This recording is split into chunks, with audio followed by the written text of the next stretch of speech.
Okay. Part two. Yesterday we stopped here, and we've kind of laid out basically.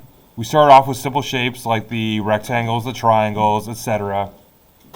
And then we started to refine the shapes into kind of more natural or realistic looking shapes, like this bird skull kind of started out as an egg shape, and now I've kind of cut into it, thinking about kind of the egg shape almost like a piece of clay where I can cut into it or add pieces and kind of, start to work my way into making this more realistic.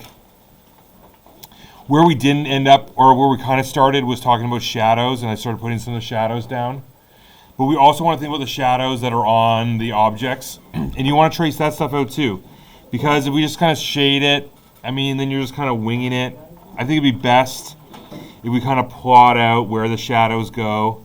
And I'm just going to kind of draw on some of the shadow stuff where I can see there's a line here. Although, keep it light, because the shadow doesn't have an outline, because it's got a spherical shape to it.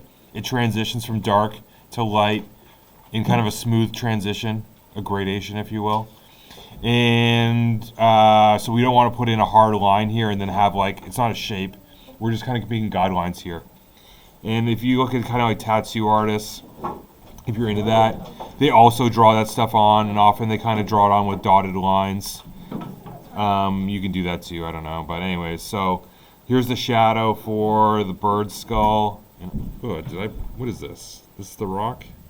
Is my rock a different shape than what's there? So my shadow for my bird skull is going to be kind of coming down here. And because it's on a curved surface, the shadow is going to curve. Alright, and the nice part about shadows is that we don't really know what they look like offhand, so if your shadow is a little bit different than what's on the paper, probably no one's even going to notice.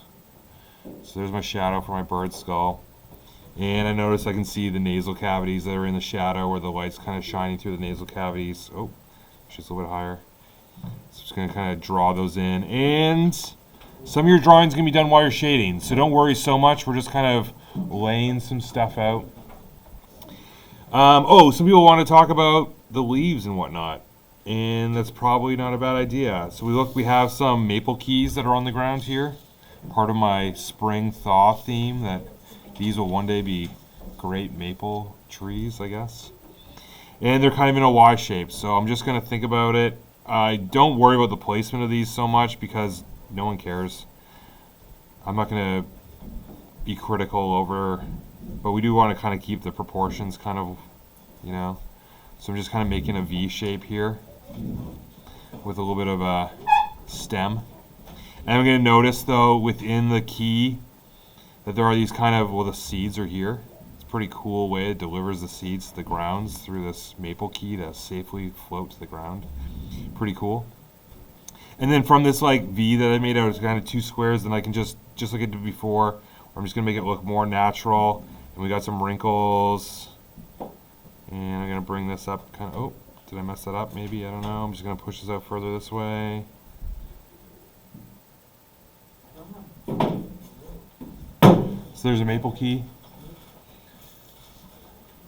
What happens if I don't have room for a leaf? I don't know. Put it somewhere else or don't put it in there at all. It's up to you. If it doesn't work for you, it's okay. Think about Bob Ross, it's up to you. You control what does Bob Ross say? It's your world. What you want to do with it is up to you. And then, I don't know, did I place this maple key in the right spot? It's pretty good. There's another maple key kind of here. I'm just going to make another kind of V, upside down V shape.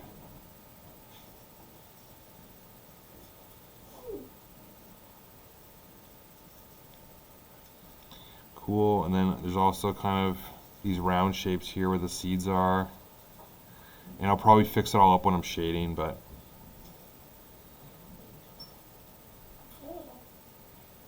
cool.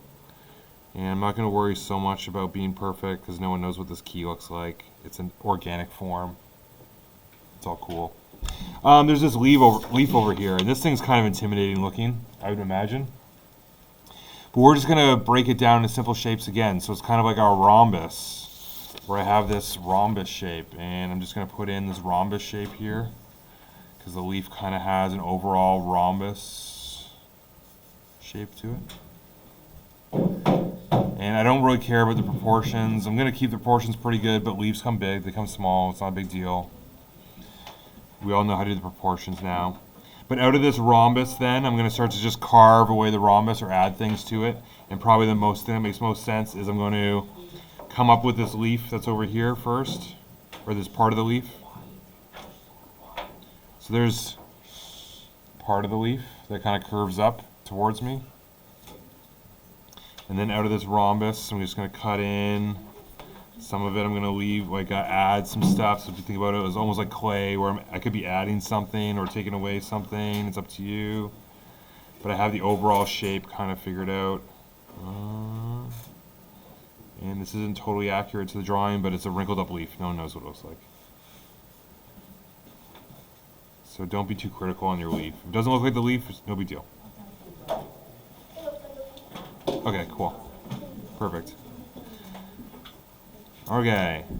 And then there is a stem that kind of comes out of the leaf. I'm not even sure where the stem goes. Doesn't really matter. I'm just going to put it up there. But I do notice there's some veins that come out, and the veins come out of where the stem is.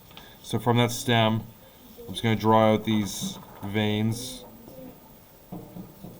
that kind of come out this way. They come out that way. And maybe I'll erase some of these lines that I put in there just to map it out. Now I have my leaf that's there out of a rhombus. Pretty cool.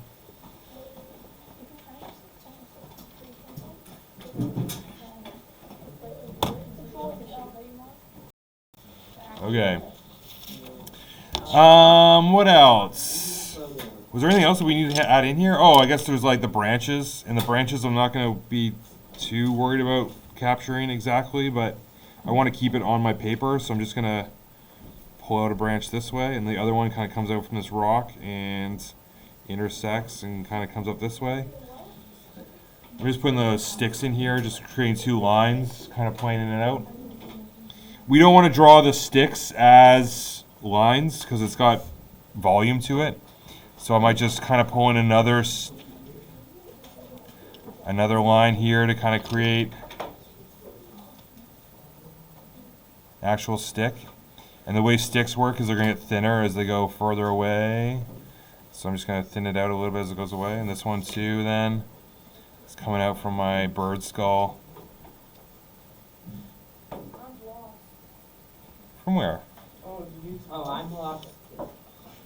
We barely even drew anything today. We drew a couple keys, a leaf, and a couple sticks. Oh, I do have the leaf. Possible leaves. The what?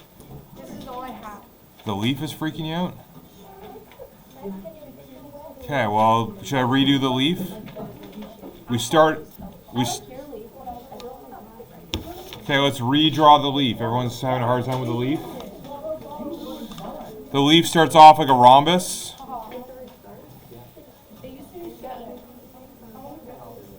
So for the leaf, there's the rhombus shape. If you guys want to do the leaf, you want me to redraw the leaf with you? Yeah, just like slow down. I'm slowing down. There's my rhombus. Wait, what? That's what to do? For the leaf, yeah. Where am I putting it? Where it Okay. belongs in the composition. If you move it somewhere, it's no big deal. Okay, wait. It's an organic thing. It can be any size or shape. There's no wrong answer. Got it. Okay, we got the rhombus. Yep. Oh, Okay. that's what you have to do too. From the rhombus, there's a piece of the leaf that kind of comes out here. And I'm just following along with the shape here. It's like kind of got some points.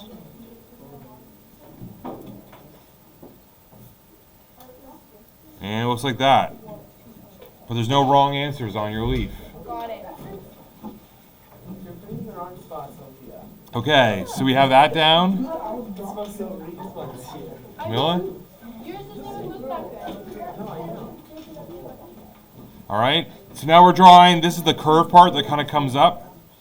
On the other side here then, I'm just creating organic, like it's a rough leaf. It's been buried in the snow. It's, there's no right or wrong answers here.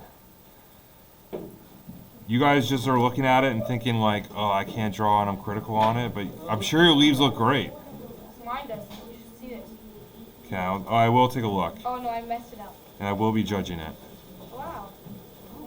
Yeah, I really just messed it up. So there's Look at that. Look at this. the leaf.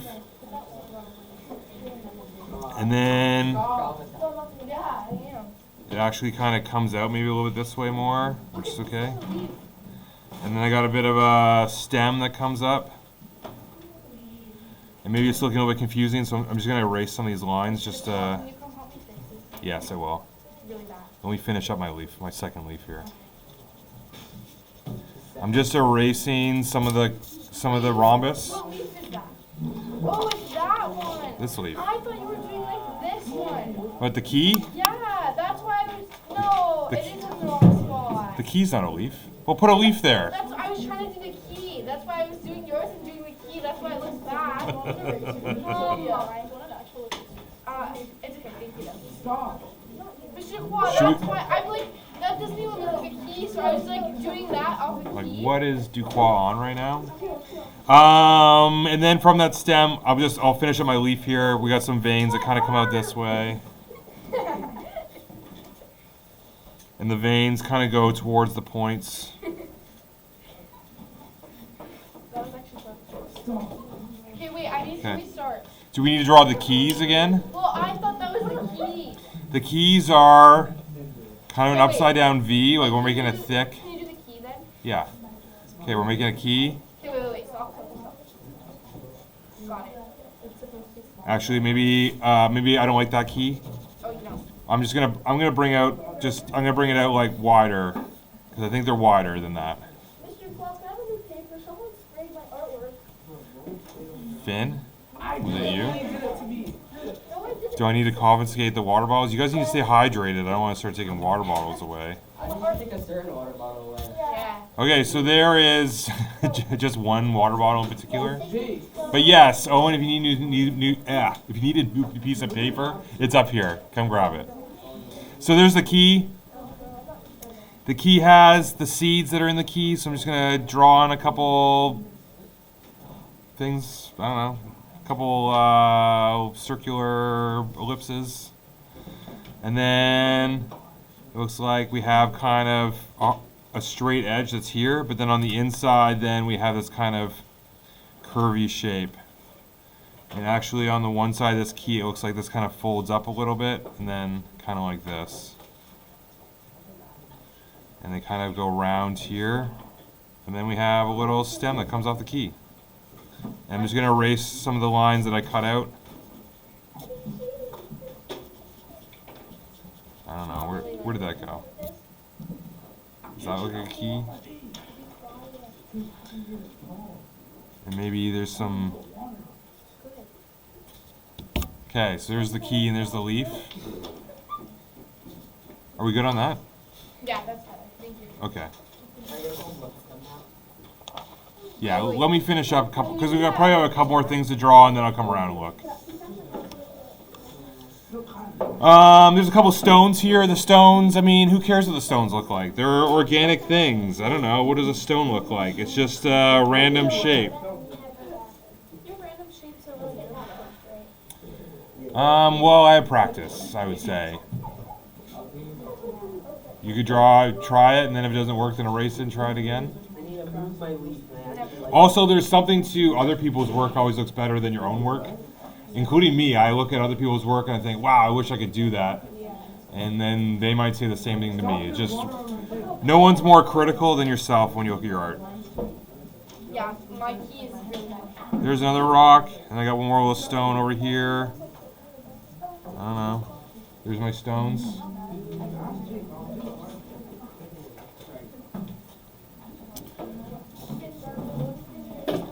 And then I guess like from here, I'm just gonna before I come see your guys' work, I'm just gonna start to outline the shadows that are in here. All right, so in this rock, I have a shadow that kind of comes up this way. I already did the tennis ball. Oh, I already did kind of the stem on the spout. It's right here. This one right there. And then on the sphere, on the cylinder that is the watering can, I'm just noticing that here there's a distinct kind of shadow that kind of runs through. And there's like a weird highlight here and a triangle kind of shadow. I'm just kind of roughing it in. This has some type of reflective thing to it. I think maybe the leaf is reflecting on the can. Although this is all AI generated, so I don't know. It's wild how well it can figure out reflections and stuff. Or maybe I'm just believing it. Oh, and then the background, or the back of the table here. It looks like it's on like a rough picnic table or something like that. I'm just gonna draw in a line.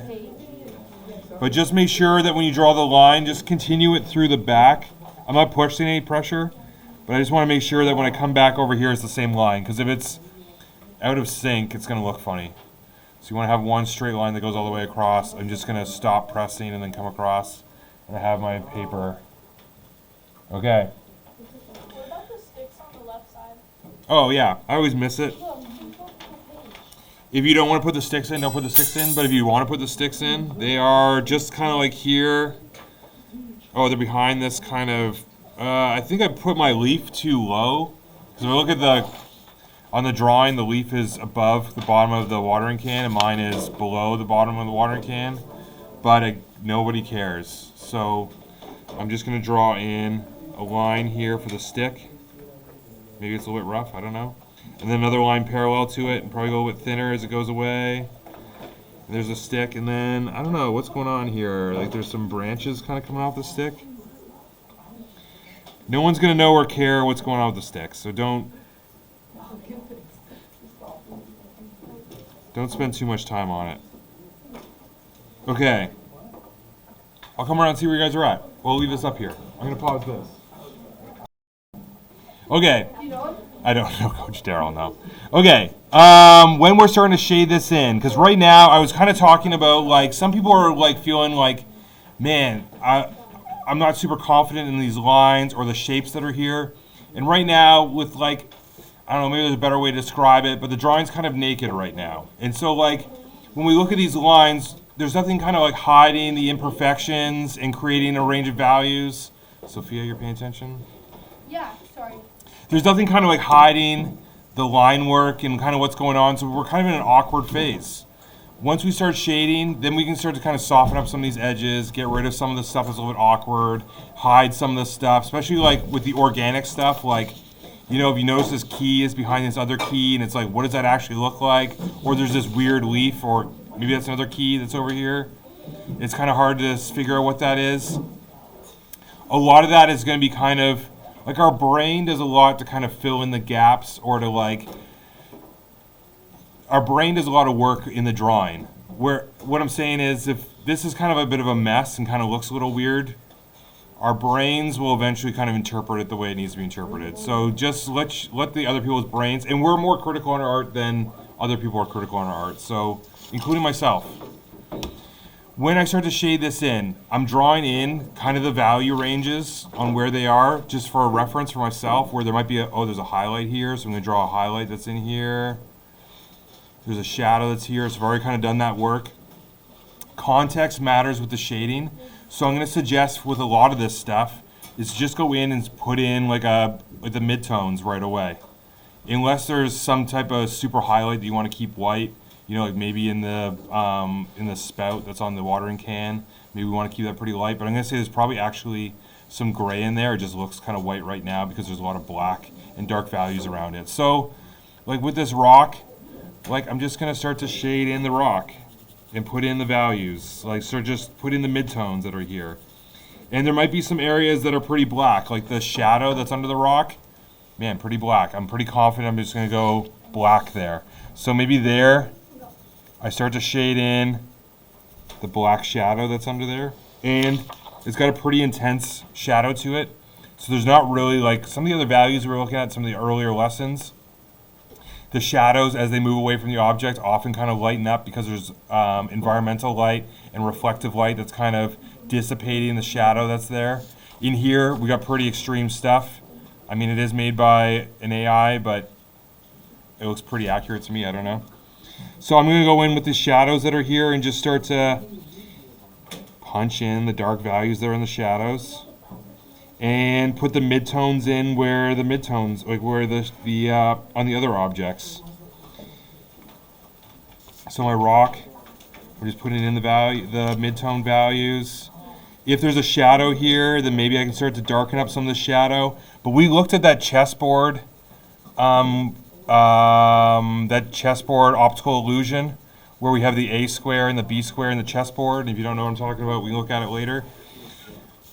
Where the context around the values changes the way we perceive the values. So meaning, this might look kind of extreme where I'm putting the blacks in, but once I put in the like the midtones kind of around these blacks, they might not be as extreme.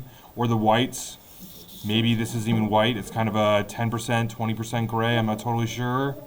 So we just want to start to punch in the values.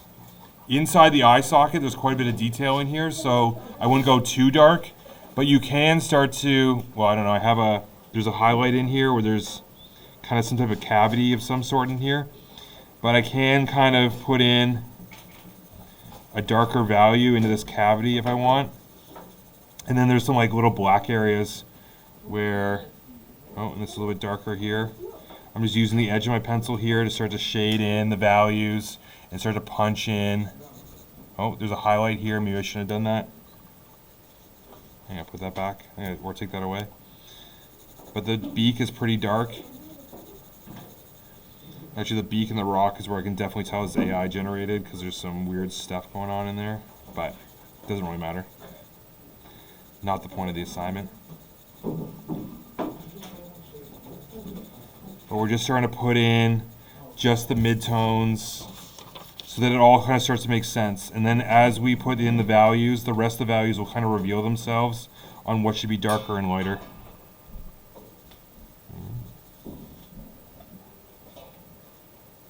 Oh, I don't like that. I should talk about quickly that there's some other tools that will help you with drawing. One are artist pencils, and I have a variety of artist pencils here. I'll show them on the camera. They come in, oh, it's kind of hard to see, but there are everything from F, which is super fine, which means that like when you use that F pencil, I don't think I have any F pencils to be honest, but when you use an F pencil, barely any, the harder the graphite, the less graphite comes off the pencil, meaning it's a lighter pencil. So the H's, the higher the H number, this is a 3H. Oh, it's upside down, doesn't matter. It's a 3H. It's a pretty hard graphite pencil. You can't see it, but it's there. This will be a very light value, and if I use it, you probably can't even see it on the paper in the camera. No, but it is doing something. And then it goes from 3H, 2H, I guess there's no 1H, I don't know, is that an HB? And then the B's are the black, meaning like they're softer. So then we have like a 2B, which is kind of your standard pencil, but then it goes up to 4B, there's a 4B, up into 6B, and it goes up to 8B. I don't think I've seen anything higher than an 8B, but maybe they make it. Maybe you start going into charcoals kind of after that. But they're softer lead. And so I'm putting the same amount of pressure that I did with that H pencil, but just less stuff's coming off of it. And I can go pretty dark. I wonder if you can see that. It's a little bit darker than full pressure with my HB pencil was not as dark as even kind of going 3/4 pressure with this 4B pencil. So we have a variety of pencils. For now, just use the HB pencil and put in your midtones. Don't worry about the soft pencils, but I just want to kind of talk about it. The other thing to try and talk about for drawing are kneadable erasers. They look like this, and they're, you know, kind of feel like kind of sticky tack, or what do you call it? Yeah, sticky tack. But it's actually a eraser, and it's there for not like big mistakes. Those white vinyl erasers are awesome for like wiping out a bunch of material when you want to get rid of everything. But we might not want to get rid of everything. You want to just kind of lighten some stuff up. And this kneadable eraser is there to kind of pull up material. I don't know if you can see it or not. There, kind of pulled up the shadow that was on there. Or if you look at the beak, if I just kind of put it on the beak and twist it, it pulls up some of the material, but not all of it. So you can kind of use it as a, I don't want to use it as, it's not a mistake tool. It's more of a subtractive drawing tool, if that makes sense. So there might be times where you go a little bit heavy on the shadow. You want to pull up some highlight, and you can use this. You can also twist it into a point and kind of pull up little bits if you want to get texture and stuff. It doesn't pull up stuff like, clean off. So if you want like a really white area, you might want to just keep it white. But anyways, Camilla? Yeah, for sure.